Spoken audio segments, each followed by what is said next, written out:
Hello, welcome people. Please like, comment, share, subscribe to my channel, and try to find me on whatever platform you can and share my videos. I would like to thank Coach E, Judge Lynn Taller, Country Wayne, Shannon Sharp, Ocho Cinco, Will Harris, Chris G.G. Perry, D. Thomas, a former healthcare manager, S. Shoemaker, a former teacher, and anybody in my life that has inspired me to do better for myself. You know who you are, and of course, my kids. I want to pinpoint and talk about some topics I covered in video 4 and 5 about the administrator that took the money from the resident and she couldn't pay it back in time. It was a total of $5,000.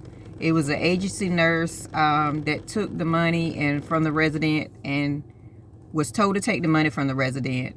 And the LPN nurse manager came in. They all counted the money together. The money wasn't missing because it was counted by the agency nurse that was acting as the manager, because that facility I worked at didn't have a manager, so they had to have a RN to use his license to keep us afloat, which is crazy that you're gonna appoint without having him fully staffed an agency nurse acting as a manager.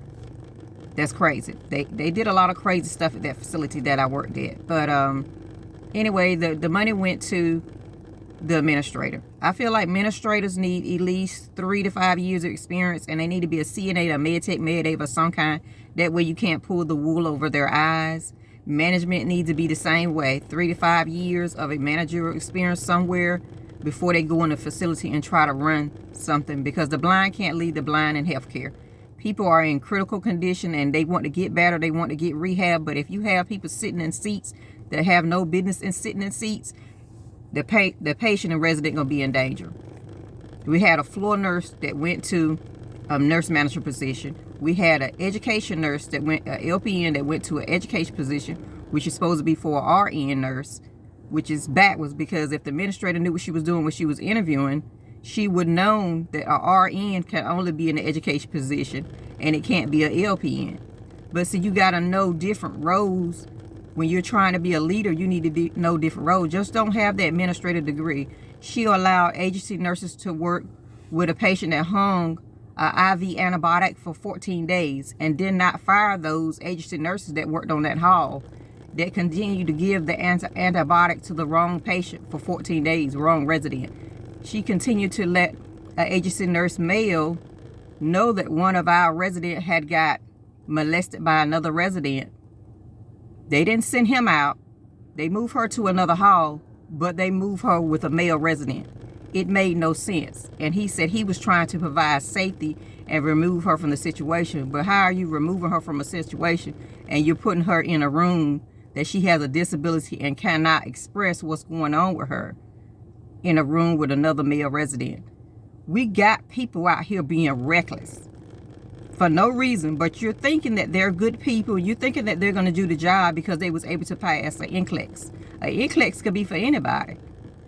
Your nursing schools, y'all need to do a little bit more better of letting people into these companies. You're trying to block people that want to be nurses by putting a roadblock, but then you have people that done pass the NCLEX that not even provide quality care for these residents.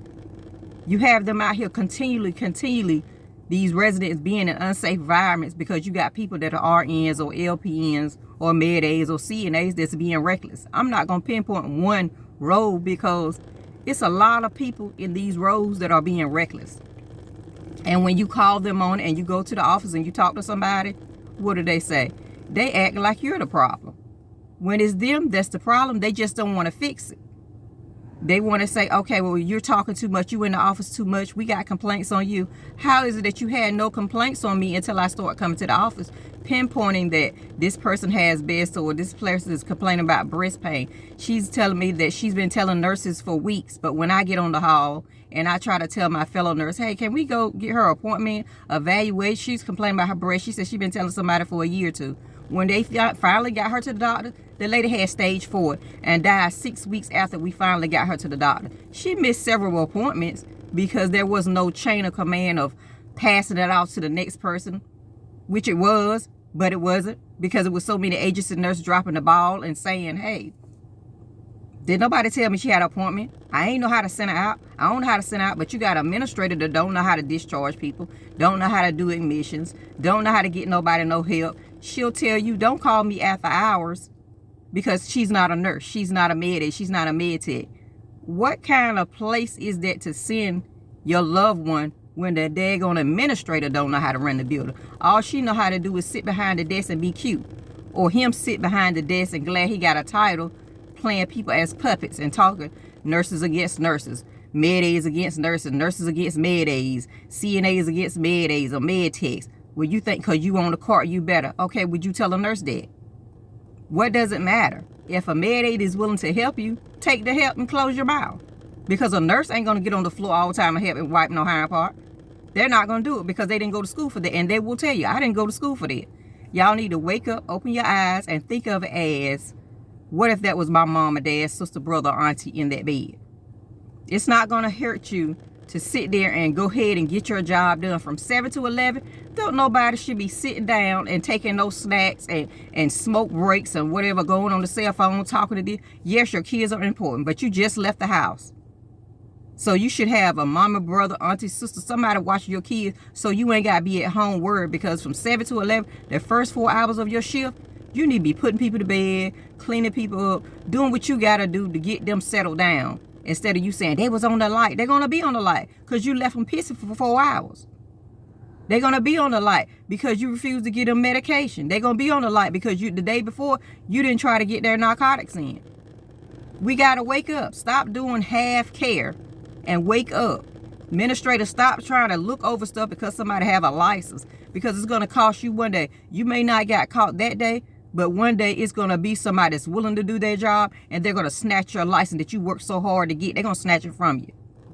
So trust and believe. Y'all nursing programs, y'all got people out here that really want to be into nursing and they care about people, but you're trying to lowball them and say they got to go in and take a reading and math test. How many of your nurses are doing reading and math? They can't even hardly write a bare sentence. They can't even write a complete sentence.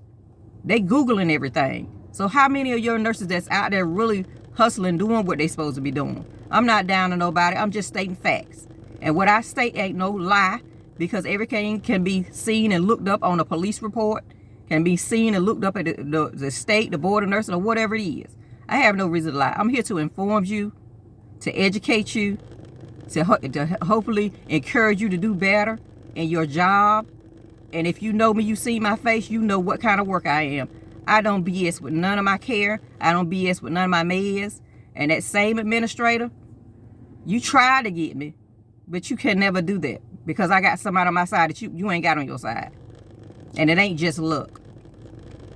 You tried to say I stole $10,000 worth of medication and controls because I ordered the meds for a particular haul. That didn't make sense.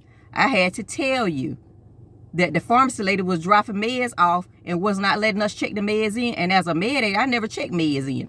I let my fellow nurse, LPN, or RN do that, because I knew you was a messy administrator. And I told you that several times when I put the note under your door and I kept sending you texts, that you let that pharmacy lady be reckless. You let her drop off the wrong narcotics to the building several times, and we got 3 crates back there from another facility. But nobody took the time to call the facility and say, hey, your meds is in my facility. You just want to accuse. I had to tell you. You're going to threaten me about my job and tell me I don't have a job because you feel like I stole $10,000. Why would I steal? If I've been in healthcare 20-some years on the card, or whatever I done for 20-some years in health, why would I steal meds? Because my doctor can give me anything I ask for. That's what kind of good people I got in my corner. So what sense do that make? That makes no sense. You're looking for a scapegoat because you're looking at a job title.